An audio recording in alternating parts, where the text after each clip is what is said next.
Selamat mendengarkan podcast ini.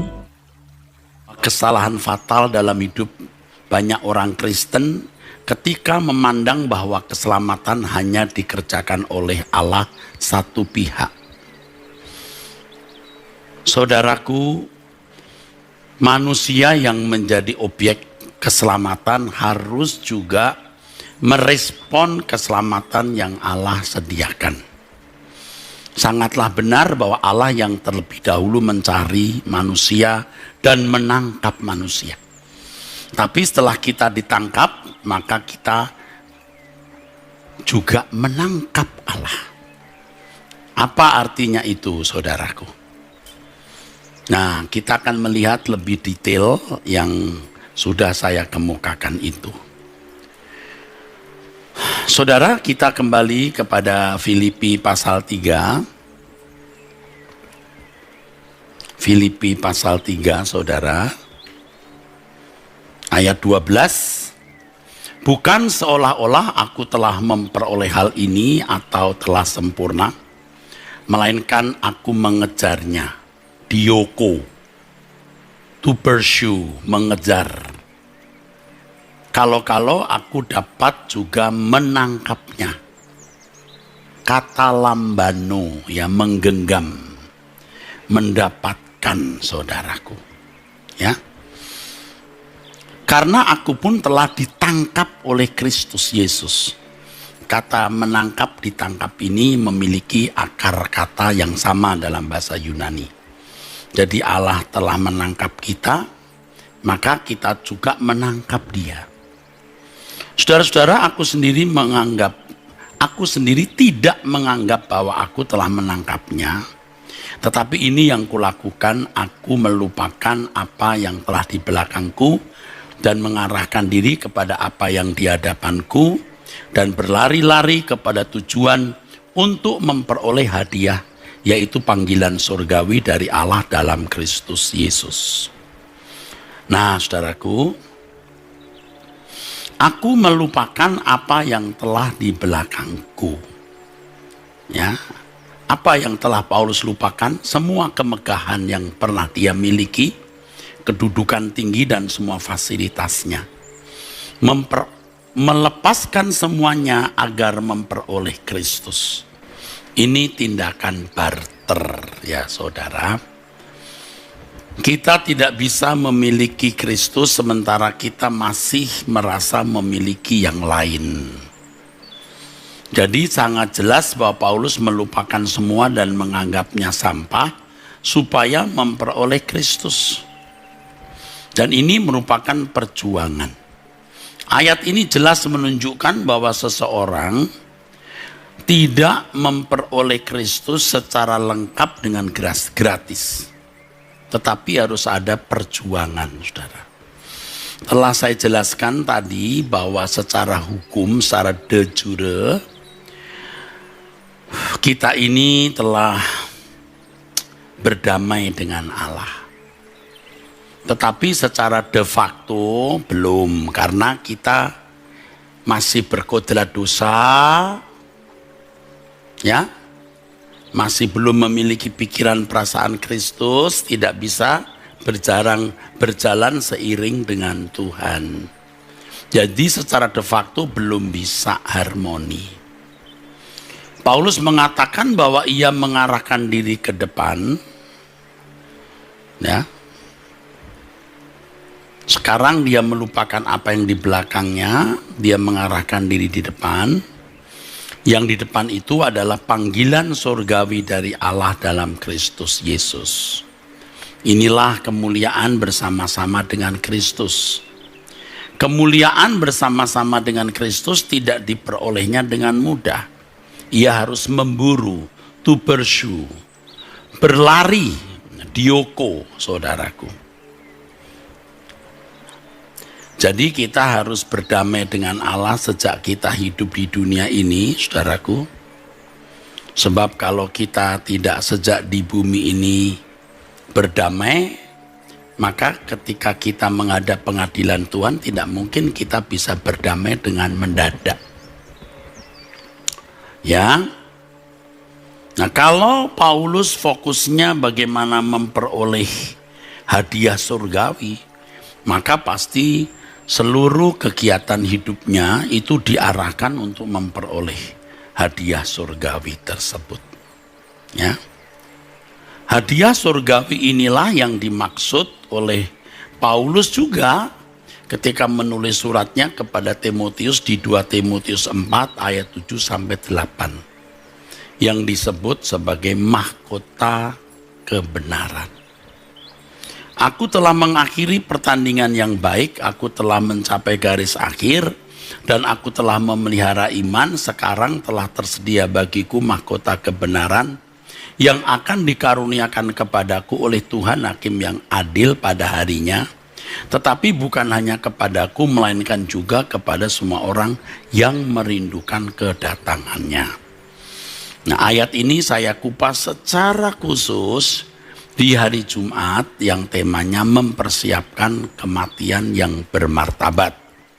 Nah, saudara, kalau menyediakan waktu mendengarkan seri 1, 2, 3 mengenai mempersiapkan kematian yang bermartabat ini akan mendapat gambaran yang lengkap mengenai mahkota kebenaran, ya.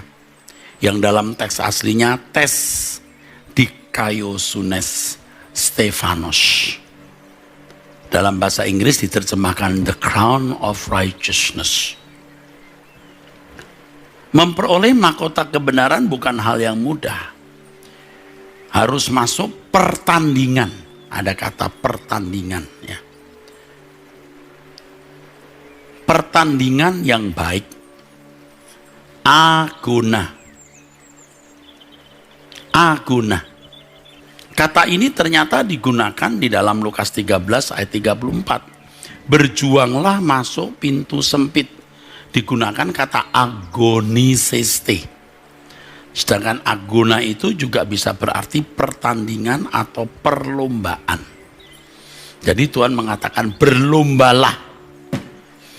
Berjuanglah agoniseste, bertandinglah. Nah, saudaraku, banyak orang Kristen memburu yang lain. Ya, banyak orang Kristen memburu yang lain. Bukan memburu sesuatu yang benar. Ya. Bukan pertandingan yang baik. Tetapi ironisnya setelah meninggal, keluarganya dengan seenaknya menaruh kalimat telah mengakhiri pertandingan yang baik. Ini kepalsuan, saudaraku, ya. Tidak pernah bertanding kok, ya. Tidak pernah bertanding kok. Waktu meninggal diberi tulisan telah mengakhiri pertandingan yang baik. Loh, itu kan kepalsuan. Bahkan kalimat telah pulang ke rumah Bapak, ya, telah berpulang dengan damai ke rumah Bapak. Belum tentu dia damai. Ke rumah Bapak itu bapaknya siapa, yang mana? Ini serius, ya. Saudara harus memikirkan ini serius. Betul, kita harus memikirkan hal ini serius. Paulus menasehati Timotius orang percaya. Maksudnya Paulus menasehati Timotius ya sebagai anak rohani, juga ditujukan untuk semua orang percaya. Bertandinglah dalam pertandingan iman yang benar, agone tadi, dan rebutlah hidup yang kekal. Bertandinglah agona, ya, dan rebutlah hidup yang kekal.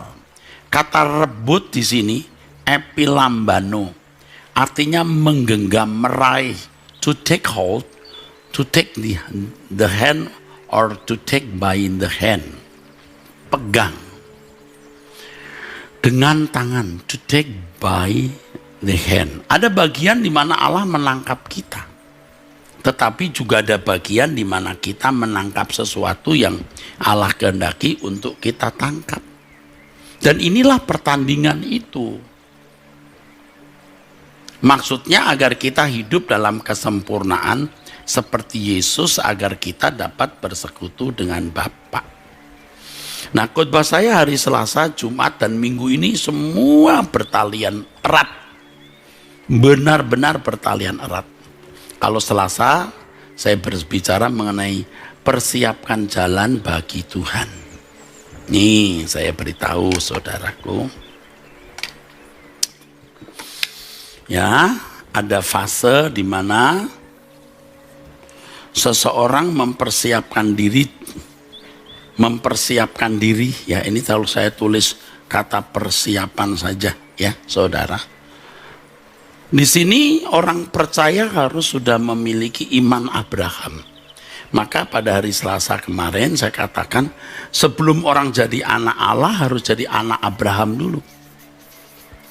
Masuk Pak? Nah saudara, ikuti dulu khotbah itu baru mengerti kenapa Yesus berkata untuk Sakeus, telah terjadi keselamatan di rumah ini karena anak ini adalah anak Abraham. Ya, Sakeus memiliki pertobatan itu luar biasa. Separuh hartanya diberikan kepada orang miskin. Kalau ada orang pernah dia peras, dia kembalikan 4 kali lipat. Itu iman Abraham loh. Apa? Melakukan apapun yang Allah kehendaki. Nah, setelah ini baru ikut perlombaan.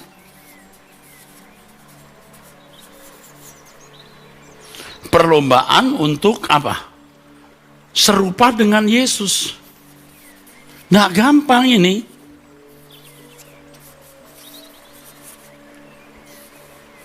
Untuk serupa dengan Yesus. Ini tidak mudah saudaraku. Ini persiapan, maka Yohanes Pembaptis berkata persiapkan jalan bagi Tuhan. Jadi umat Israel waktu itu sebelum mendengar Injil, sebelum masuk zaman anugerah, mereka harus dipersiapkan. Secara agama ini mereka sudah orang baik. Tetapi di mata Allah mereka belumlah menjadi orang beriman yang baik seperti Abraham. Makanya orang-orang Yahudi walaupun sudah menjadi orang Yahudi, maksud saya sudah hidup sebagai orang Yahudi, tetapi harus dibaptis Islam. Seperti orang kafir yang masuk agama Yahudi. Karena secara lahiriah mereka orang Yahudi, secara batiniah mereka belum Yahudi sejati, jadi anak Abraham dulu. Jadi tidak mudah ya masuk keselamatan itu. Nah, proses perlombaan itu bagaimana dibebaskan dari kodrat dosa untuk bisa mengenakan kodrat ilahi sehingga hidup sesuai dengan maksud tujuan manusia diciptakan, berkeadaan sesuai rancangan Allah semula, menemukan kemuliaan Allah yang hilang sehingga dapat bersekutu dengan Allah dan melayani Dia. Nah, saudaraku, baru kita bisa baru bisa tune dengan Tuhan, baru bisa bersatu dengan Tuhan. Ini baru bisa bersatu dengan Tuhan. Perjalanan kita ini ternyata masih jauh saudaraku ya.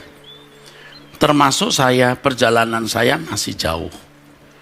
Saya terus ingin tune dengan Tuhan. Masih saja ada melesetnya saudaraku. Tapi kita belajar ya dari pengalaman yang telah kita lalui ya. Kalau saya sudah melewati perjalanan puluhan tahun, jatuh bangun. Ya. Tapi dari perjalanan hidup jatuh bangun itu kita belajar sebenarnya. Ya. Allah tidak berurusan dengan kita 5 tahun yang lalu, apalagi 20 tahun yang lalu. Allah berurusan dengan kita hari ini dan bisa menjadi apa kita nanti. Kita harus optimis, kita bisa suci. Kita harus optimis, kita bisa hidup tidak bercacat, tidak bercela. Kita optimis ya, kita bisa berkodrat ilahi. Kita optimis, kita bisa menjadi manusia sesuai rancangan Allah semula. Kita optimis, kita bisa menemukan kemuliaan Allah yang hilang.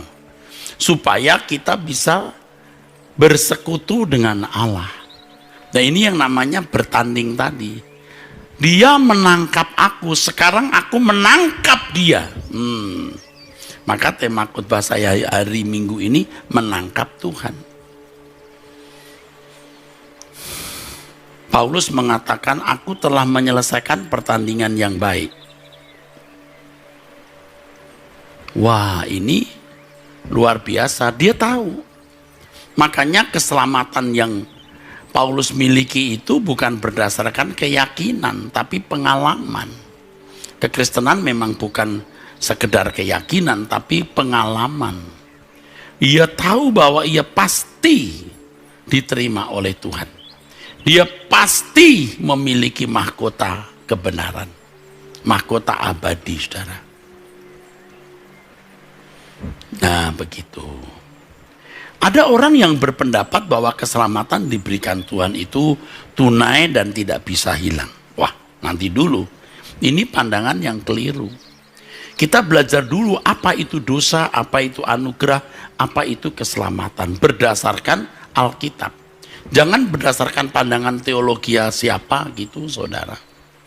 Dosa itu artinya kemelesetan, saudara. Tidak tepat sasaran. Ini penting.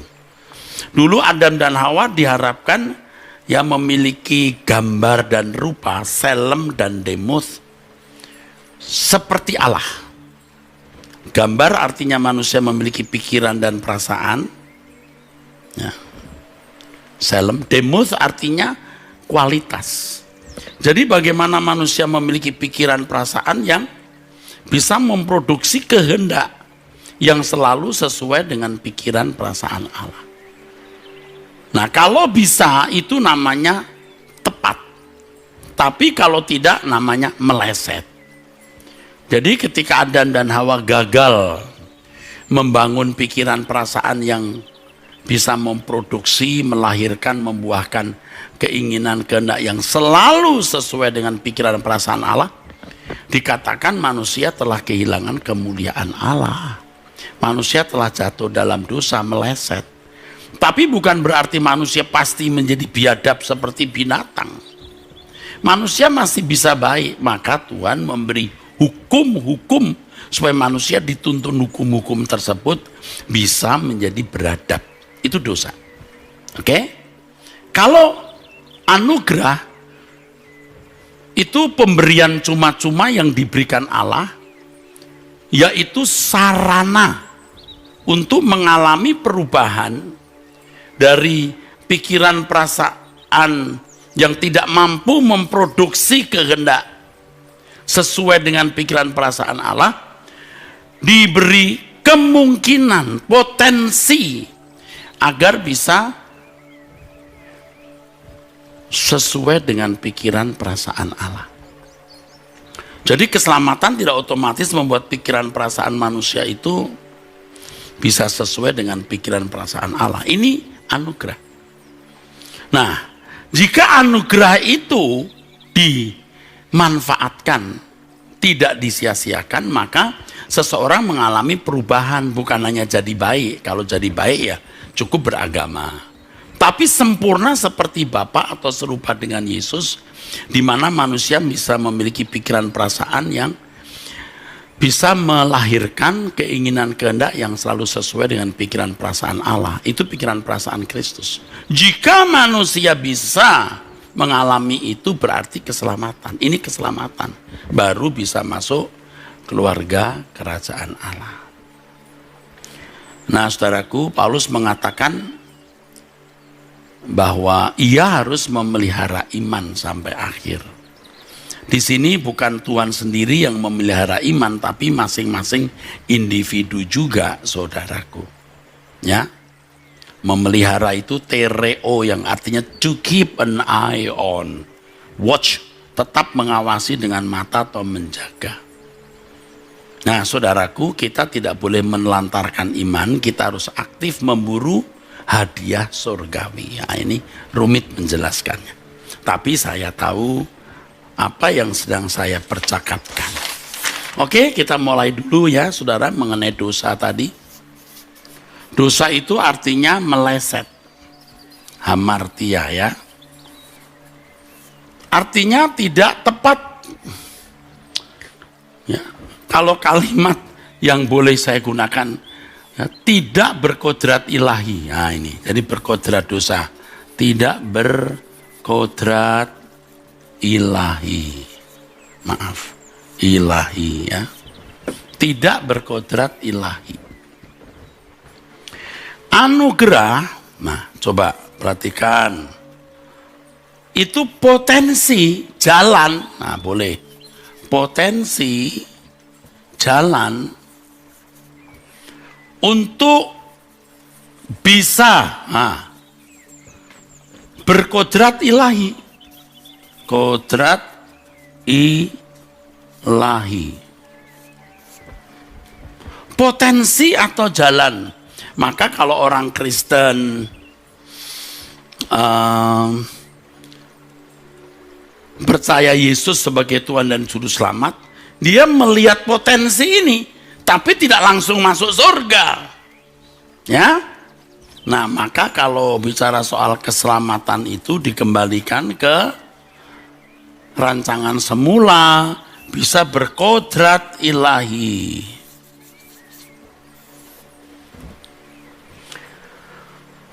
Ini loh letak kesalahan banyak orang. Dosa ini dipahami sekedar pelanggaran moral. Wah, kalau begitu agama lain juga bisa menyelesaikan dosa.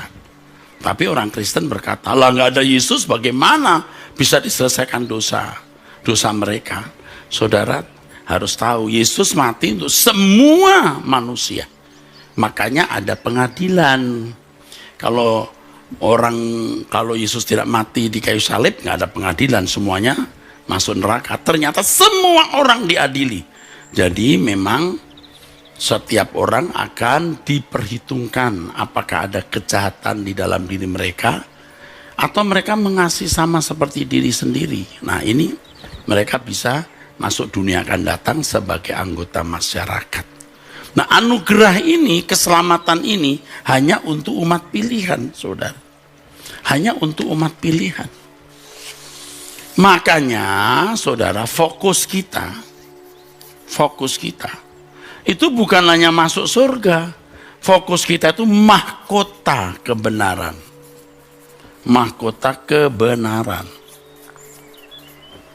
Ini yang harus saudara pahami. Jadi yang diburu itu, hadiah surgawi itu mahkota kebenaran. Orang yang tidak memburu hadiah surgawi tidak menjadi anggota keluarga kerajaan Allah.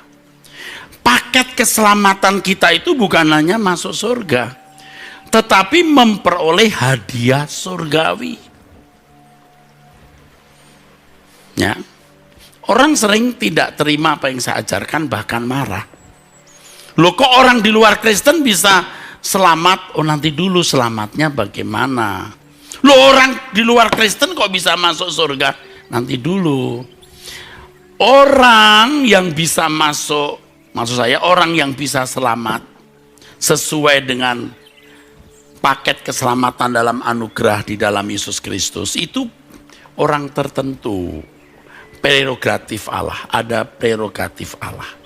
Ada orang-orang tertentu yang mendapat kesempatan untuk bisa menjadi anak-anak Allah yang tentu dituntut sempurna seperti Bapa atau serupa dengan Yesus.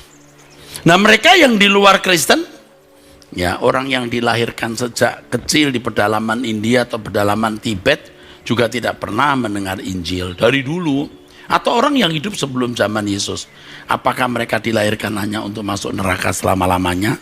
Tentu tidak. Yesus mati untuk Adam dan manusia terakhir. Dosa dilakukan oleh Adam, satu orang. Maka semua orang hidup dalam bayang-bayang maut. Sekarang oleh satu orang, Yesus, semua juga dibebaskan. Tetapi tidak otomatis masuk surga.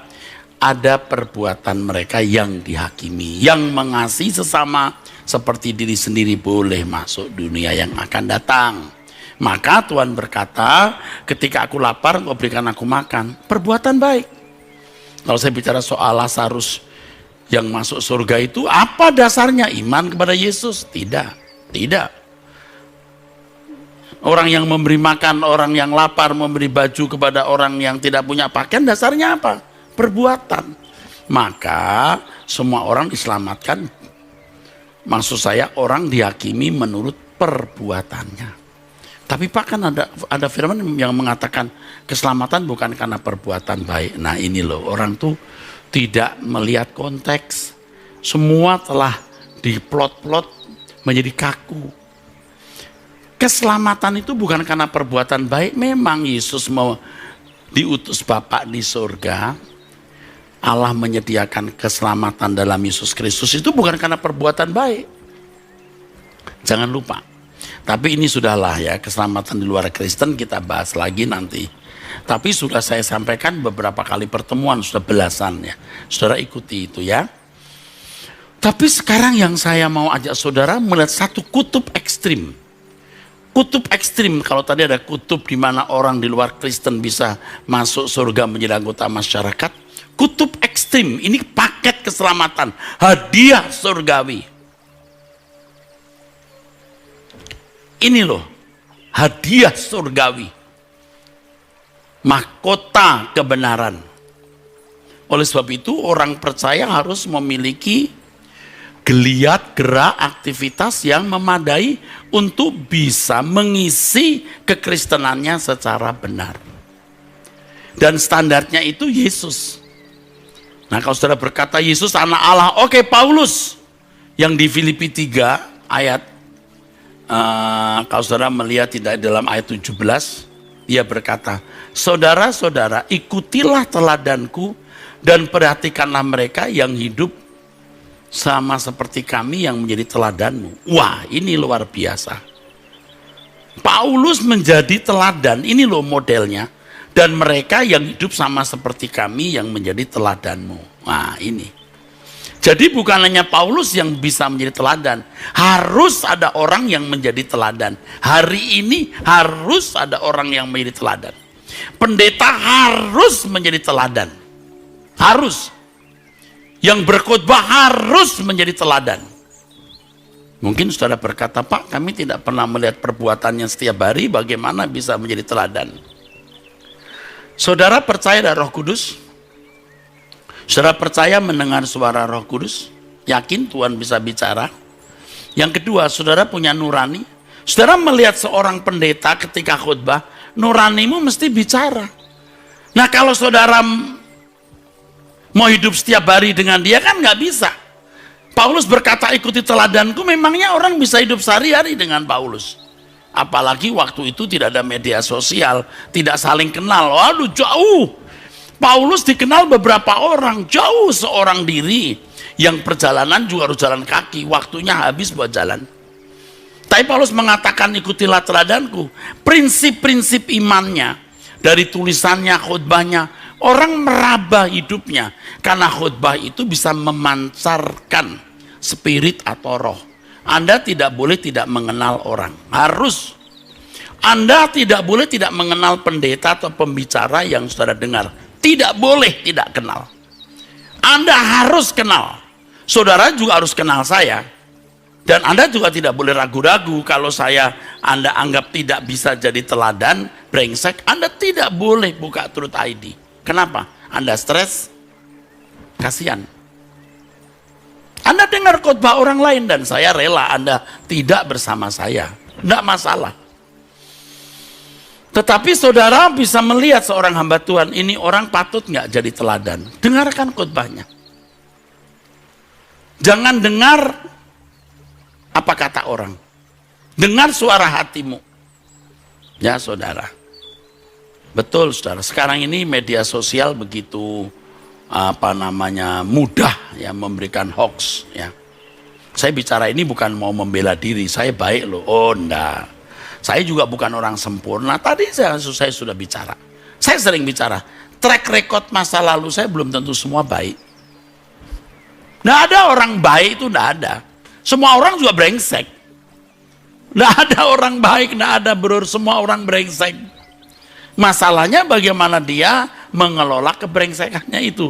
Menyimpan atau membuang. Mengelola batinnya maksudnya. Dinamika batinnya hidup nggak. Kalau sejarah hidup saya, buku saya dibuka sejak A sampai sekarang, buset, saya nggak layak di sini bro. Saya nggak boleh ada di sini. Nggak ada orang yang layak. Paulus nggak layak berkhotbah. Daud apalagi, minta apa brengseknya. Tapi saudara, Allah berurusan dengan kita hari ini dan bisa menjadi apa kita nanti. Harus ada orang yang hidup sama seperti kami yang menjadi teladanmu. Jelas saudara. Hari ini kita tidak boleh bercacat. Ketika kita menghadap pengadilan Tuhan baru semua dibuka. Baru ditelanjangi. Tapi tentu kalau saudara punya dosa, saudara akui, saudara bertobat sungguh-sungguh, tidak ada di catatan. Loh, kok nggak ada Pak? Aku ingat Pak, tahun sekian aku bikin salah. Kok nggak ada? Darah Yesus menghapus dan melupakan. Loh, Allah aja melupakan. Mosok malaikat berani mencatat? Makanya berubah. Amin. Loh, gitu saudaraku. Dalam kenyataan hidup di lingkungan gereja, banyak orang Kristen sebagian besar ya, tidak memburu seperti apa yang diburu oleh seharusnya orang Kristen buru.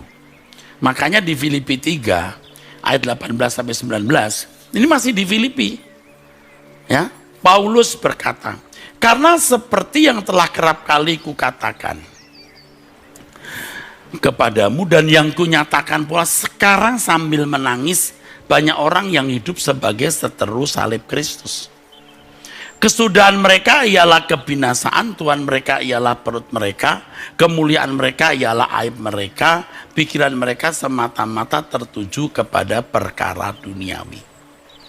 Seteru salib Kristus, seteru itu sinonim dari musuh. Musuh salib Kristus, artinya bukan orang di luar Kristen yang memusuhi orang Kristen, itu jelas. Tetapi orang Kristen sendiri yang mestinya mengerti maksud tujuan salib itu, maksud tujuan keselamatan diadakan, namun tidak hidup sesuai dengan maksud anugerah keselamatan itu diberikan. Anugerah keselamatan diberikan bukan hanya supaya menjadi baik dan masuk surga, sempurna seperti Bapa, serupa dengan Yesus, memperoleh hadiah surgawi atau mahkota kebenaran atau dimuliakan bersama Yesus. Dan Paulus mengatakan ikuti teladanku, ini paketnya. Jadi kalau paket saudara paket orang beragama, jadi baik, selamat. Ya, bagaimana itu? Salah. Persiapan dulu, pertobatan yang sungguh. Iman Abraham bersedia melakukan apapun yang Allah kehendaki, itu baru persiapan loh, baru masuk perlombaan. Bagaimana diproses memiliki pikiran perasaan Kristus yang kalau ini lulus, Alkitab katakan menang atau setia, mahkota kebenaran. Yuk kita tulis di sini yuk saudaraku.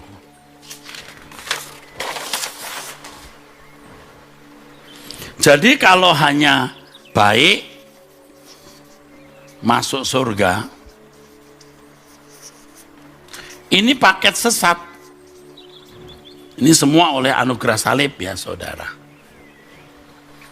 Tetapi kekristenan yang benar itu memang harus baik dulu.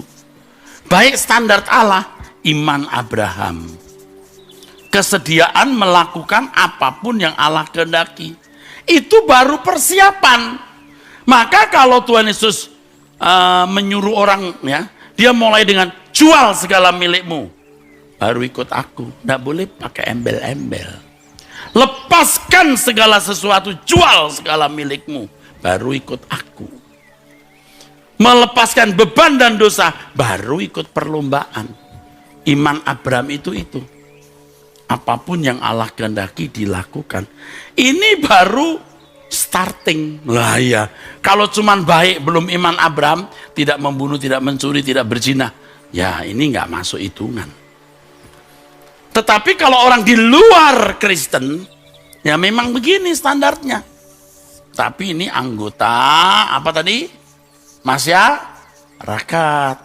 Ini kalau kita harus baik, memiliki iman Abraham, baru saudara ikut perlombaan. Wah, hidup saudara disita untuk ini. Tidak mungkin bisa hidup wajar. Nah, ini baru memiliki mahkota.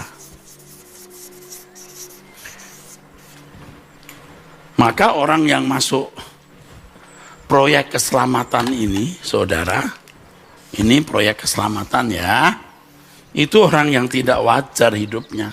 Tidak mungkin wajar, mungkin waras di mata manusia.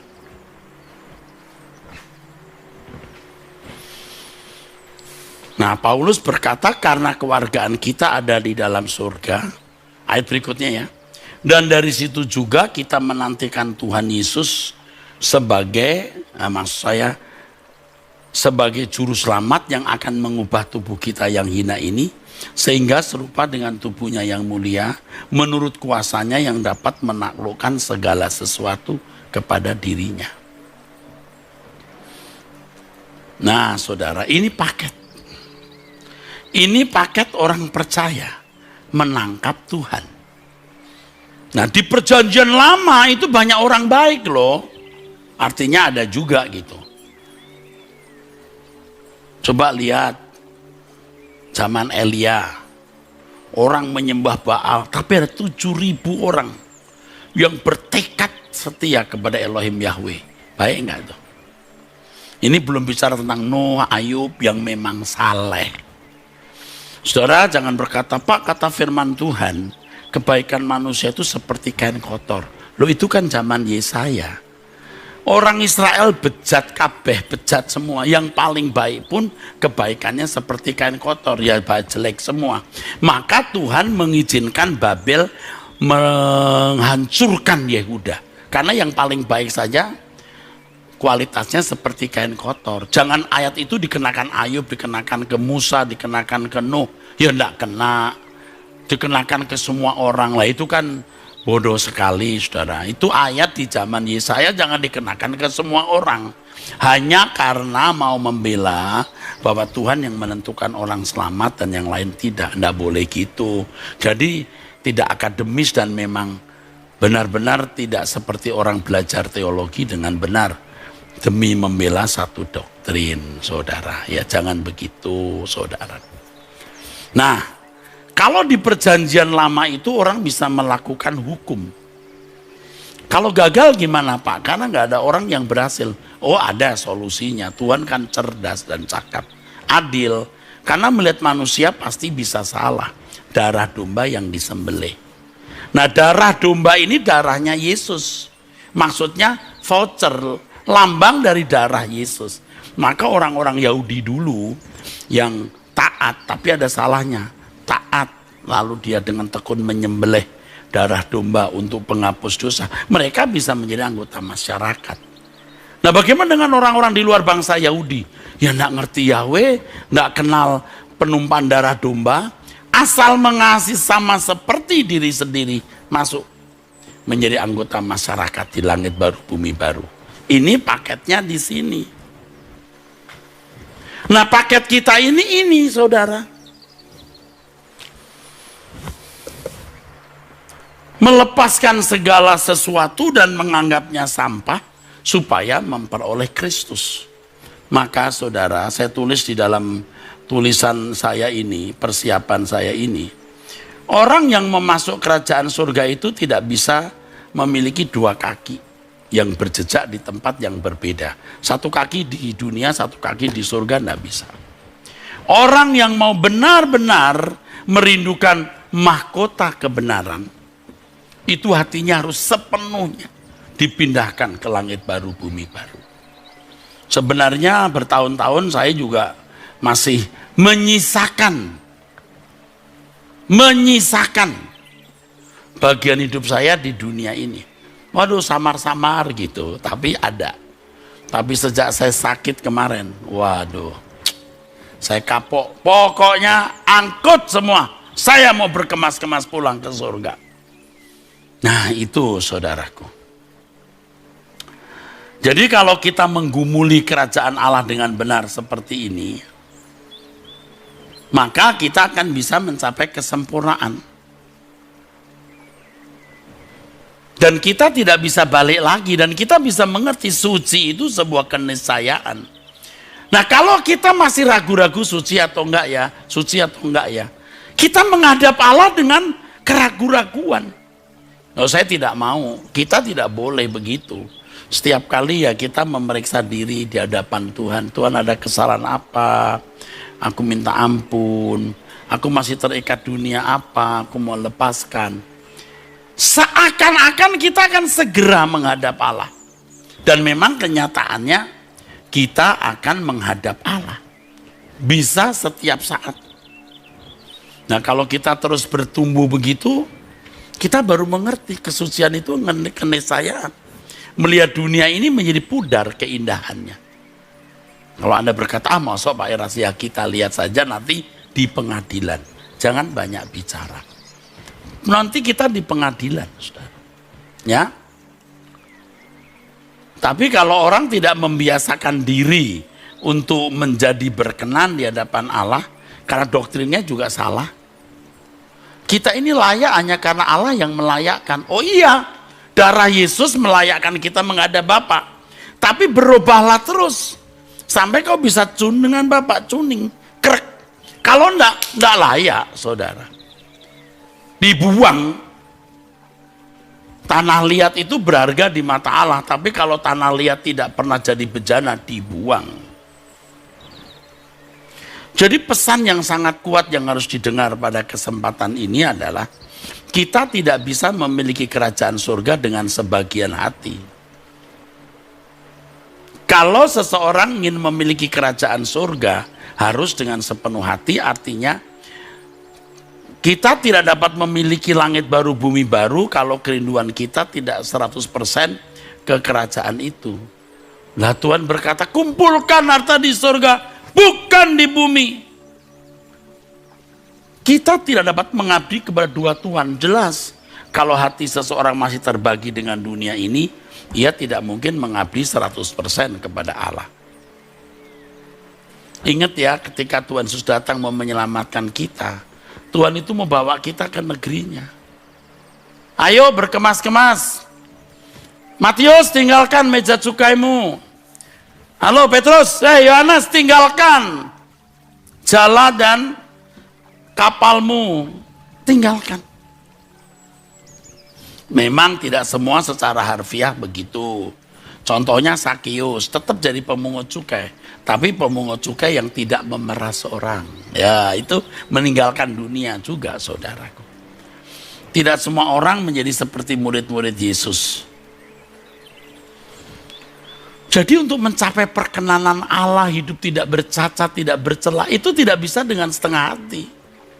Dengan sepenuh hati saja kita terseok-seok. Karena kita menghadapi daging kita yang sudah terbelenggu oleh hasrat-hasrat dosa kita selama puluhan tahun. Ini yang sudah tua ya. Nah, banyak gereja dan para pembicaranya termasuk para pendeta memberikan toleransi yang sangat tinggi terhadap jemaat yang masih hidup dalam kewajaran anak dunia dengan segala kesenangan-kesenangan. Bahkan Tuhan pun dijadikan sarana untuk meraih berkat dunia.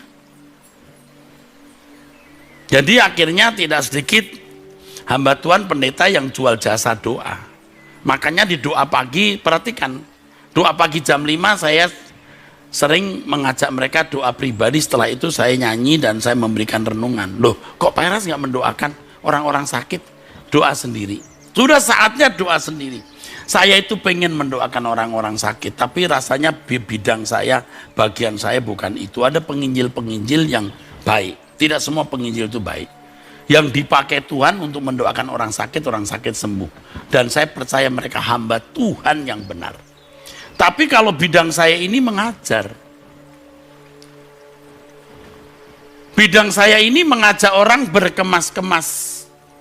Untuk menjadi musafir-musafir. Ya, jangan sampai kita mengajak orang untuk bisa menikmati dunia dengan nyaman, akhirnya tidak mau pulang, lupa pulang, dan tidak pernah menjadi musafir, dan mereka berkhianat kepada Tuhan. Ini berbahaya, saudara. Jadi kembali ke masalah penting, paket kita itu ini, nggak ada paket yang lain. Mungkin Anda berkata, Pak, kok sebegitu berat? Memang, ikut Yesus itu ikut jejaknya, tapi juga menerima kemuliaan seperti kemuliaan yang dia terima. Tentu grade-nya beda. Yang mulia Tuhan kita Yesus Kristus Raja. Kita raja-raja kecil. Ada Alkitab mengatakan kamu raja-raja. Memerintah bersama Yesus. Ya tentu kita bukan gila hormat, gila kekuasaan, ikut Yesus supaya dapat kedudukan. Oh bukan itu. Tapi kita akan diperhitungkan untuk memiliki kedudukan bersama Tuhan Yesus. Lagi pula ya saudara, saya sih memikirkan gini, seandainya saya tidak punya kedudukan, tidak apa-apa. Saya berkata dalam doa, yang bersama dengan saya sering doa, mungkin pernah mendengar. Beri aku tempat di hadirat-Mu Tuhan. Pokoknya aku mendapat tempat di hadirat-Mu saja, cukup wis. Duduk menyembah Allah, cukup wis, itu saja. Enggak mau, tidak perlu kedudukan. Kalau aku bisa duduk diam di kaki Bapa, kalau aku bisa menjadi pelayan Tuhan Yesus, cukup itu saudara. Saya ulangi, ketika saya sakit ada satu keadaan, entah mimpi, entah penglihatan, entah halusinasi. Saya merasa dunia ini tiba-tiba gelap. Gelap semua. Tidak ada lampu, tidak ada cahaya, tidak ada matahari, tidak ada bintang, tidak ada bulan. Semua mati. Wah, itu keadaan yang mengerikan. Sempat saya berpikir siapa yang bisa memulai menyalakan lampu. Karena yang lain pun juga gelap. Rasanya tidak ada orang yang bisa menyalakan lampu. Itu suasana yang tidak bisa saya gambarkan. Kengeriannya luar biasa, saudara. Nah itulah saya membayangkan dan merenungkan betapa ngerinya orang terpisah dari Allah. Maka saya berkata, Tuhan, beri aku tempat di hadirat-Mu. Kalau aku bisa mendapat tempat di hadirat-Mu, sudah Tuhan, cukup itu. Makanya saya suka menyembah dan berkata, biarlah malaikat-malaikat di surga dan penghuni surga juga akrab dengan saya. Hafal, oh ini suaranya Erastus yang setiap kali sampai ke tahta Bapa. Yang kita takuti satu, saudara, hanya satu, terpisah dari hadirat Allah. Kita takut, saudara. Dan kita bersyukur target yang diberikan Bapa itu bukan hanya masuk surga, tetapi memerintah bersama Yesus. Wow, itu melampaui yang kita pikirkan. Jadi Bapak Ibu, ayo kita bertobat yuk. Apa yang saya sampaikan jam 11 tadi pagi dan jam 5 ini harus didengar ulang. Karena banyak pernikahan yang terus terang sulit dijelaskan dan hubungan satu dengan yang lain itu perlu pemikiran yang mendalam. Tapi akan saya ulangi lagi. Ya saudara. Doakan ya kami para pelayan Tuhan di GSKI Rehoboth Arta Ganding supaya bisa bertobat terus. Saya biar bisa bertobat terus. Pak Cornelis Kyong, Stephen Erastus, Sugeng, Pak Sutopo, Pak Yehuda, Pak Siolan dan yang lain-lain. Semua bertobat terus. Pak Wiknyo harus berubah terus. Kita semua mau berkenan di hadapan Allah ya. Oke. Senang saya bersama saudara. Dan saya ingatkan acara yang sangat penting untuk orang muda. Kalian harus ikut acara Endless Desire. Untuk The Warrior besok hari Senin jam 7. Nah, orang-orang tua gerakan anaknya untuk ikut Warrior ini. Ini akan mengubah saudara. Dan ingat nanti bulan Oktober ada konferensi di mana anak-anak muda akan ini conference ya. Akan coming soon ya. Ini The Warrior Conference. Anak-anak muda harus ikut. Saya ingin anak-anak muda diselamatkan karena Tuhan menghendaki demikian. Bapak Ibu, orang-orang tua tolong mengajak orang tuanya dan Bapak Ibu sendiri ikut acara Usia Indah pada hari Sabtu tanggal 28 Agustus jam 10 pagi hari Sabtu. Sabtu depan ya, bukan Sabtu ini ya. Itu ya, ikut ya. Baik Bapak Ibu, saya masih menghimbau Bapak Ibu untuk tetap memberi persembahan untuk menopang pekerjaan yang berat ini. Ya berat, tapi saudara ikut memikul bersama-sama. Anda pasti tidak menjadi miskin kalau memberi persembahan untuk pekerjaan Tuhan. Ya, oke, mari kita bangkit berdiri, saudara.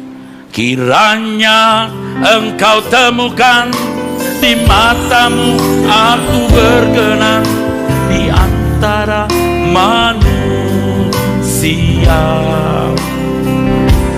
Itulah kehormatanku terindah dalam hidupku, kebahagiaan di hadiratmu. Kiranya kita nyanyikan. Kiranya engkau temukan di matamu aku berkenan di antara manusia. Bapa di surga, terindah dalam hidupku, kebahagiaan di hadirat, kebahagiaan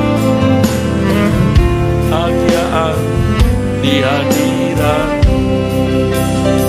Saudara, jangan lupa besok pagi jam 5 pagi kita berdoa. Biasakan bangun pagi dan buktikan hidup Anda akan berubah setelah setiap pagi jam 5 berdoa. Mari angkat tangan saudara. Di dalam tangan Elohim Yahweh Allah Bapa kami serahkan hidup kami, keluarga kami, dan orang-orang yang kami kasihi. Truth ID ini, GSKI Rehoboth Arta Gading kami serahkan dalam tangan Bapa. Berkati pekerjaan Tuhan di GSKI Rehoboth Arta Gading dan Sekolah Tinggi Teologi Ekumene. Mohon rahmat berkat perlindungan Bapa. Berkati semua persembahan yang kami bawa kepadamu. Engkau berkati usaha pekerjaan buat tangan anak-anak-mu Bapa. Engkau tidak akan menelantarkan kami. Engkau menyertai kami. Kami yakin menghadapi hari esok. Dengan yakin Bapa memegang tangan kami. Sekarang kami sambut berkat-Mu Bapa. Berkat dari Allah Bapa di surga turun atas kami sekalian dalam nama Tuhan Yesus Kristus. Amin. Sampai jumpa, Tuhan berkati.